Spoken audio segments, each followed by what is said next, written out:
Lalagay ko muna itong chicken. Ito ay drumsticks. Lagyan natin ng luya, onion, asin, at ng peppercorn. Lagyan natin ng tubig.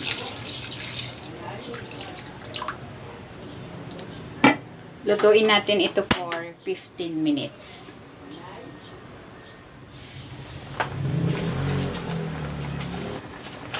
Ayan, okay na itong chicken. Hahanguin ko na ito.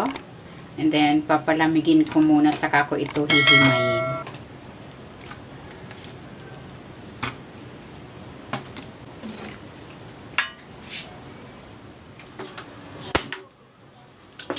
Maglalagay ako ng cooking oil. Lalagay ko na tong sibuyas.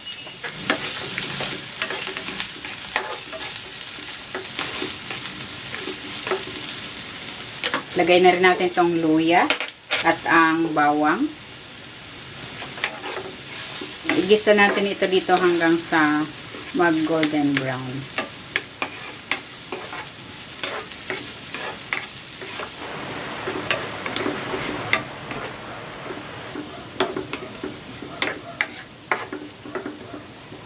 Ayan, okay na ito. Ihiwalay ko yung oil at isasama natin yan sa paggawa ng sauce.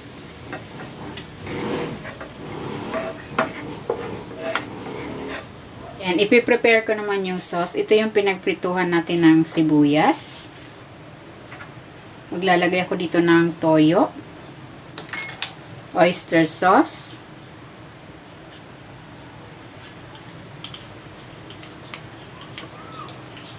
maglalagay din ako dito ng broth. Ito yung pinaglagaan natin ng chicken at ng paminta.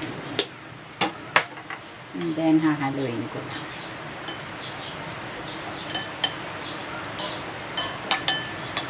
Ayan, okay na ito. Ayan, ito naman yung hinimay kong chicken. Ibubuhos ko na dito yung prepare kong sauce. Haluin natin.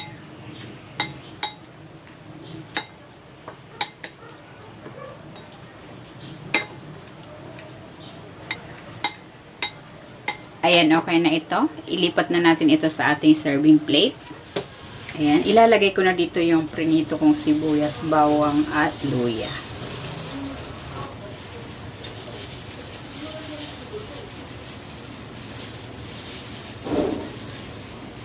At maglalagay din ako ng onion leaves.